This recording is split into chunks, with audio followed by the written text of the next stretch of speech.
Today is Tuesday, May 13th, 2003, and this is the beginning of an interview with Mr. Barker at Erlanger Healthing Plus Office, 975 East 3rd Street, Chattanooga, Tennessee. He was born December 31st, 1924, and is now 78 years old. My name is Tony Mavrides, and I'll conduct this interview. If you would, sir, for the recording, please state your name and its spelling. My name is Robert B. Barker. You don't want me to spell Robert, do you? That's okay, we got that part. Make sure we get your Barker. B-A-R-K-E-R. And which branch of service did you serve? In the Army. What was your highest rank? Staff Sergeant. And where did you primarily serve? Southwest Pacific. Wonderful. Give me an idea, sir, as we get started, where home was for you. Where were you born? Maybe a little bit about your family. I was born in White Oak. And went to school in Chattanooga. And then joined the Army at a young age. At a young age. Now, when you joined the Army, did you join the Army by choice, or did you get a special invitation? No, I was going to high school, joined the National Guard, and it was a cavalry outfit, horses. And shortly after I joined, within a year, it mobilized into an artillery outfit. And then the artillery outfit, I didn't think was ever going to get overseas. And like I said, when I was of these boys' age, I wanted to get the war over. And they didn't seem to be doing much about it. And I thought I could do it. But anyway, and that's why I got out of that outfit and came back to high school and went into a paratroop outfit. I knew they would get overseas. About how old were you at this point in time? I was about 17, somewhere along in there. So where would you do like your training and things with that paratroop outfit? You'd have to go through some new training, I would venture. I had to go through basic again. Okay. And went to Toccoa, Georgia, and took basic there. Went to Fort Benning Jump School, and went to Fort Bragg, North Carolina, Camp Polk, Louisiana, Camp Stoneman, California, and then overseas. What was life like during that training time and your initial camp assignments? Were you still frustrated, ready to get overseas, or did you realize what the training was playing in the role for the future? Well,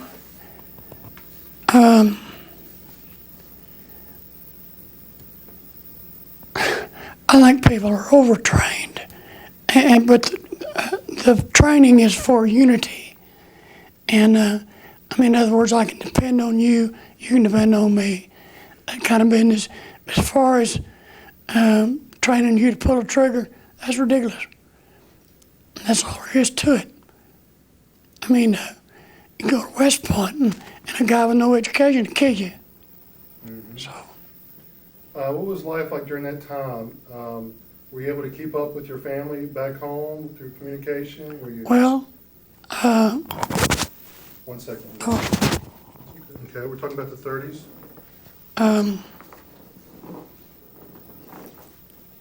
They say we have hard times now, but people, a lot of people just join the service to have a place to stay, and that's more or less what I did. Something to eat, something to wear. Okay. When you got the orders that you were finally going overseas, what kind of things are going through your mind? I know you wanted to go in the war yourself and that kind of thing, but what kind of thing, when the orders finally came down, you're on your way, what kind of things go through your mind at a point like that? Well, it's just like a company sending you somewhere. You go where they tell you to go. You don't, we went from Stoneman to New Guinea. Fighting was already been, New Guinea had always been, the southern part had been secured. We went from there to, didn't actually get into any kind of fighting. It's fighting on Guadalcanal in Bougainville then. We moved up to Leyte and was in the invasion in Leyte, went in on foot. And Was that invasion there on Leyte the first time you really had direct Yeah, combat? actual combat, yeah, where somebody was shooting at you. At what point in that transition from, would you arrive by boat? I guess you went in by boat Yeah, then. yeah, we did. Going in by boat there and coming up on the island, beaching, at what point did you realize I'm not in Tennessee anymore? When I left San Francisco, I knew I wasn't there. And I didn't know where I'd be back or not. But I said, Lord, if you'll just get me back, and I'm sure that thousands of veterans did the same thing, I'll never leave there again. And pretty much held true. So going on the beach at Leyte, was there a lot of action when you got there, or were you early in the first Well, we wave? were near about 6th wave or something like that. Had already hit the beach.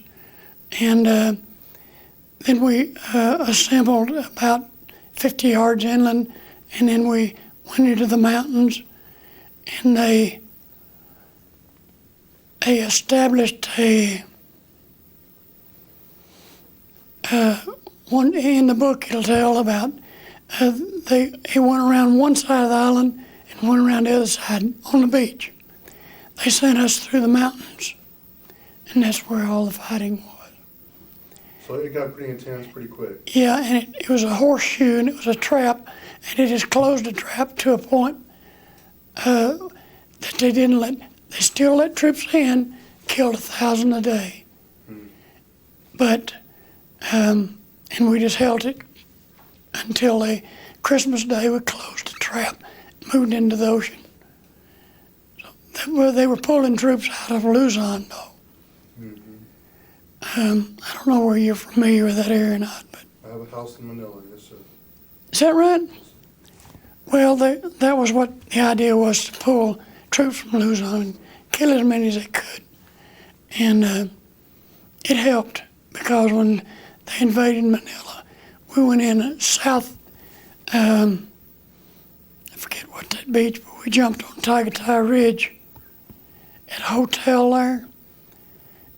And the minute we hit the ground, first time I saw an American flag, these guys, guerrillas, came up over the hill with this flag and wanted us to surrender. How ridiculous. Anyway, we were supposed to take the hotel the first day, and we didn't. We took it the first day. And then we had a 25-mile march from there to Manila on the highway. Run into some opposition. On that march there on Luzon, you said you run into some opposition before you made it into Manila. Was it intense or sporadic, or forgive my terms, because I realize that anytime there's opposition, it's opposition. Yeah, it's if it stops you advance, it's opposition. But Nichols Field was the biggest slowdown, because they had to get troops in position to take the field. They had 20 millimeters on the field, the Japs did. And so we took the south end of the field and dug in, and let the artillery kind of work on them a little bit. But do you know where Manila Bay is? Yes. Cavite? Yes, sir. They had those long toms aimed toward Cavite, out in the bay. And they turned them around and aimed them down the highway toward us. So we took to the river, crossed the river, went up through the rice paddies. And we didn't go any further than Pasai. And then we dropped back to Alabang. I don't know where you know where Alabang is or not. It's on Laguna de Bay. We dropped back to there, and they were kind of pushed off Nichols Field down toward Alabang, and killed quite a few of them. And then we moved from there down to Las Bañas, and there was a prison down there, and my company blocked the road at, I'm not up on that city, there's a city there. But anyway, they dropped paratroopers on that prison camp, and we were just keeping anybody from getting away. And then we moved down to Leyte, into the mountains, and cleaned them out there, and then it was pretty much over after that.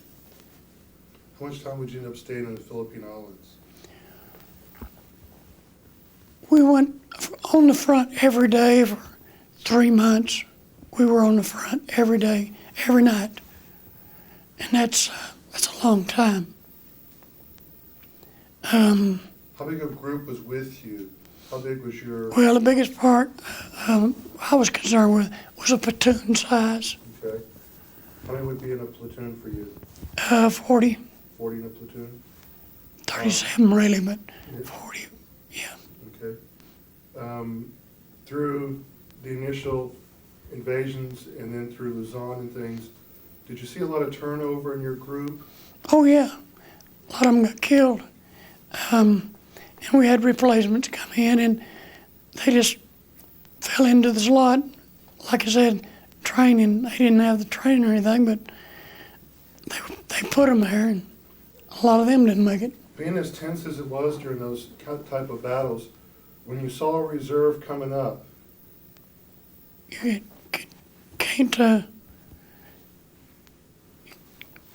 can't just trust that person as well as somebody you'd been with, say like through high school or something.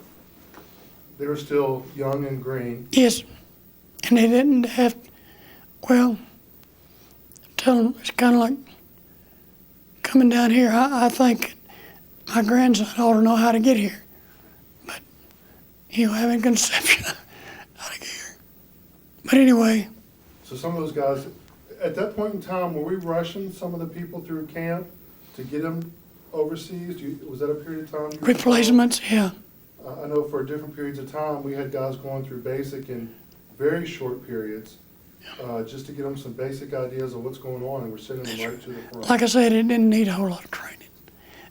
Training more like fellowship, unity, build up pride in the outfit. I can do anything. They say Saudi Daisy can beat anybody. That was the way we felt. And the Marines have the same thing, so it's a character. You build confidence in each other, and if you got somebody there that you can depend on, well, you can do a lot of things. At this point in time, you really hadn't done much jumping as far as overseas. No, we didn't jump twice. You jumped twice? Overseas, yeah. Okay, once you finished up there on Luzon, where would you be off to? We went to Okinawa after that. See, the war was practically over. We went to Okinawa for the invasion into Japan, and then they dropped the bomb, and we didn't have to go in. Saved about 1 million men. Do you remember when you heard the news that the bombs had been dropped? Took me to death. I wish they'd dropped 2, which they did. But do you remember about when you heard the news that, hey, look, this thing might be over quicker than we thought, that they've dropped these atomic bombs? Yeah. Yes, they were beginning to get, I never had seen ships with rockets.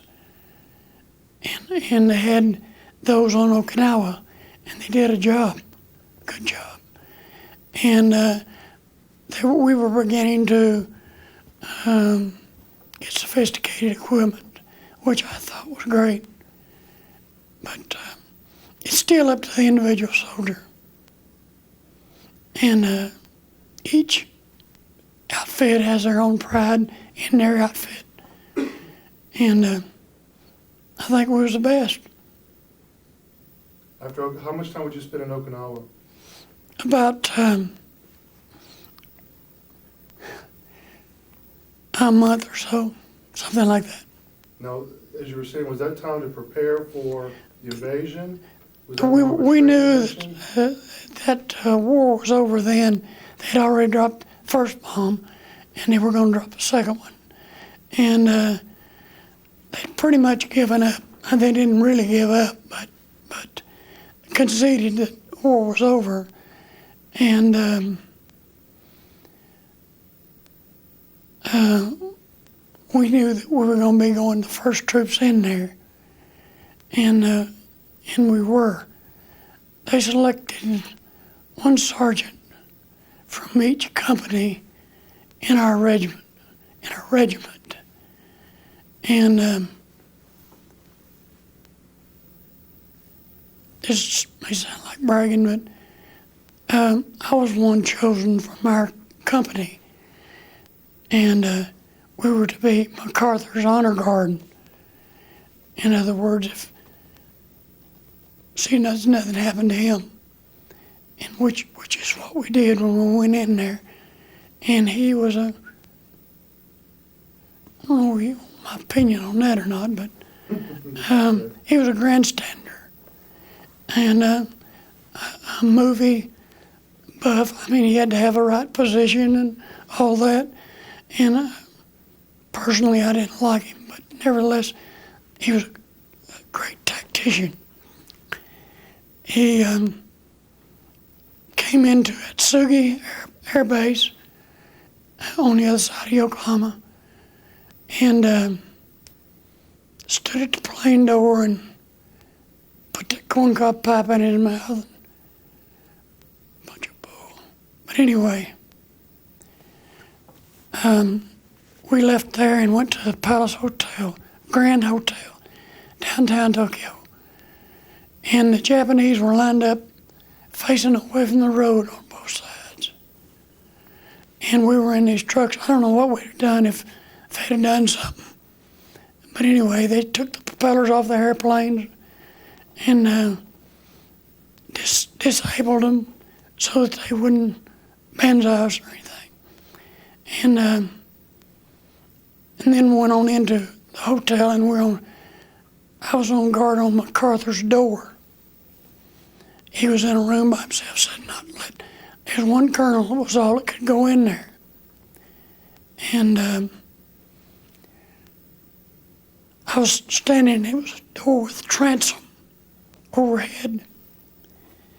And this aide said to him, says,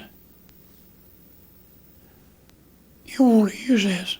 He said, where we're going to eat in the main dining room.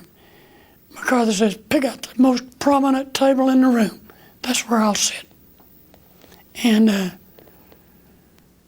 then when they released Wainwright from China to come over to, he sent an aide out to meet him.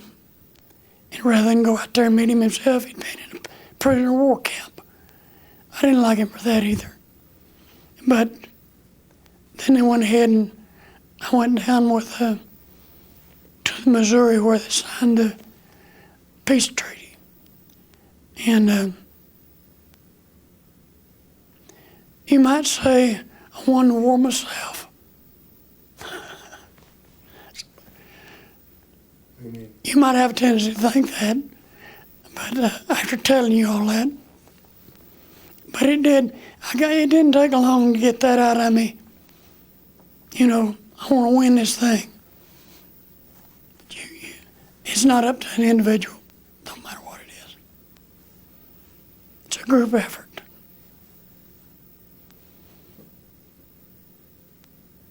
So you escorted them down to the Missouri? I went down to the Missouri. Yeah, we stood guard there too while they signed the peace treaty.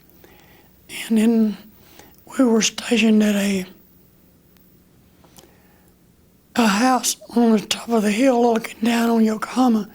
It's owned by Sinclair Oil Company. And that was just where the detail stayed. Slept on the floor.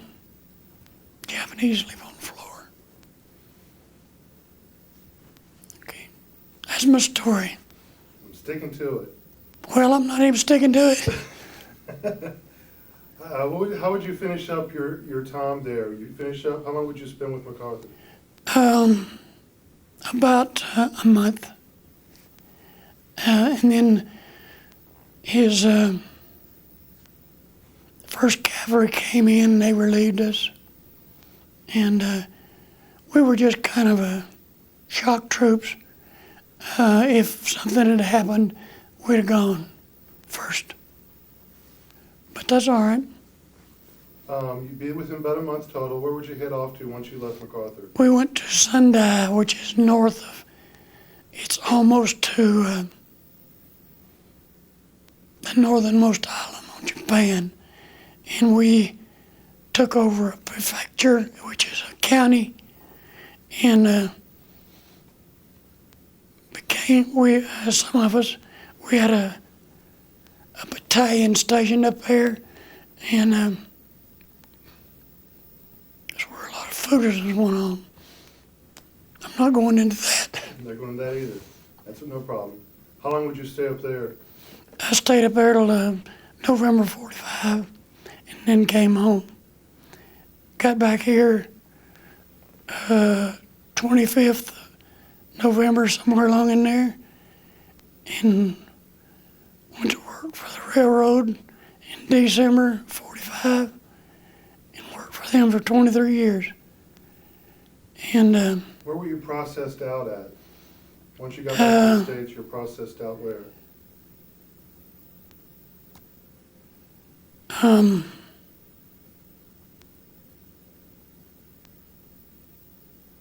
That's okay, it'll come to you in a second. When you're heading back, you'd seen quite a bit of action, and intense action. You lost a lot of buddies. You saw the pomp and circumstance of walking around with this general for a while. As you said, you saw the foolishness up in the north. When you're coming back home now, how different are you? we came back on a ship and ran into a storm out of Seattle. And have you ever been on a ship? Mm-hmm. Well, storm, it's like being in a bathtub. I'm talking about a zinc bathtub, and that thing being tossed up in the air, and the rivets showing in the walls.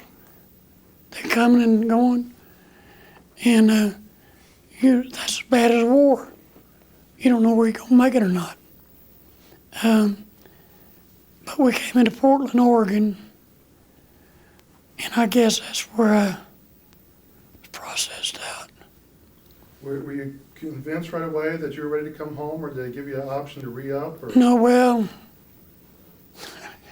pretty much I had enough of it. And I'd been in the Army 5 years anyway. So if I'd stayed, I'd have been probably killed in Korea or something like that. Korea was the next 5 years. So hadn't done it there, had been in Vietnam, so I don't regret making that decision to get out. When you came back home, did you already know you had a job to come to, or is that something you No, had to find? no, just had to find it. Being that you stayed in Japan a little bit longer than some of the others, that once the war was over, they were shipping a lot of guys home quick, Well, I shipped them home according to points. right? Um, Was it 80 points to come home? yeah, 85? and I had 90-something points, so I wasn't fast. It wasn't slow either. So I was one of the first ones, I guess you could say. So once you got home, you were able to find work without much problem. Caught I guess that was a Southern Pacific or something, train, and rode it all the way to Memphis, and then got on a local at Memphis, made 52 stops between Memphis and Chattanooga. Yeah, I was wanting to get home. That was longer than the war, it seemed That's like right. that. I never thought I'd be running on a train after that, which is what I did. When you get home and you're making that transition from being a soldier to even just being at home, Yeah. how did that transition go for you? I hunted a lot, squirrel, and it kind of seemed to help. I was kind of picky who I went in the woods with, but I think that helped a whole lot. Was it the time by yourself, or it just being Yeah, out? yeah, and the fact that it's over. You don't have to worry about the other person except that they just do something ridiculous in the woods. Making the transition to a job even? When you Yeah, worked on the yeah. railroad, was that a tough transition to get well, used to? Or? Most of them were older men, and I don't think it was any problem as far as if you want to work, you can get a job. If you will work. In other words, if you're on time and you're there every day, and people want you. But if you couldn't matter one way or another, nobody's going to hire you. Mm-hmm. When you go back to work for the railroad there, was that a situation where did you have was it more time that you could be by yourself as you worked in that profession? Yeah, it was kind of a single deal. I mean, you, kind of like you're your own boss. You pretty much did what you want to after you got it off the railway mail car. Once you got on the ground, you went where you wanted to, ate where you wanted to, and that was a lot of freedom there. When would you start working on your family? Well, about 5 years after I came out in 45 and I married in 49. Was that somebody you had known before the war, or No, was this a new relationship? I hate to say this, but it's fresh out of high school.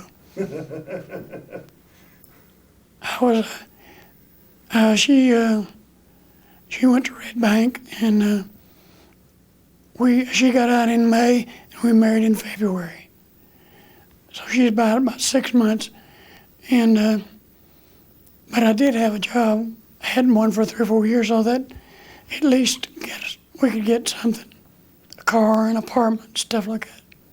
So you're able to get started on your own and have your own place and that kind of thing. When you look back now and you see some of your experiences in the service, in particular during the war, is that something you try to push out of your life, or do you realize that built character and built you who you were? 50 years ago. As a grandson said some time back, what have you done lately? And that's true. I did what I had to do, and I'm not ashamed of it. I am a Christian and a Gideon, and I live for the Lord now. And I hope we don't have any more wars, but we'll have them. Okay, I need transitions just a second. You mentioned earlier too that you felt like that your military experience being 50 some years ago is a thing of the past and a thing that you've left alone. Right. Comfortable with that position? Right. When you sit here and consider the fact that your grandson's sitting behind me, his friends, etc., the generations that he represents and the generations that will follow him, define freedom for me.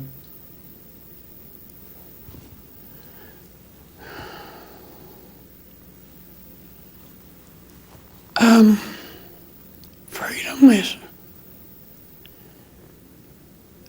to be free to choose what you want to do. Now, that don't necessarily mean it's right, but that opportunity is there. In other words, if I want to get up right now, walk out of this room, I could do it. You might not like it, but I could do it. That's freedom. And also, not to be arrested when we get out here in the parking lot by a policeman. You don't have to break a law to do it, but in these other countries, they'll arrest you for nothing. They'll find an excuse to arrest you. But that type of thing is freedom I enjoy, the opportunity to choose. In other words, You go to any grocery store you want to. You go to any church you want to. You drive the kind of car you want to. Thank goodness we don't all think alike. Go to what? That's freedom. When you think about your own military experience and the things that we faced as a country over the years and even just what we're currently facing, what kind of price do we pay for freedom?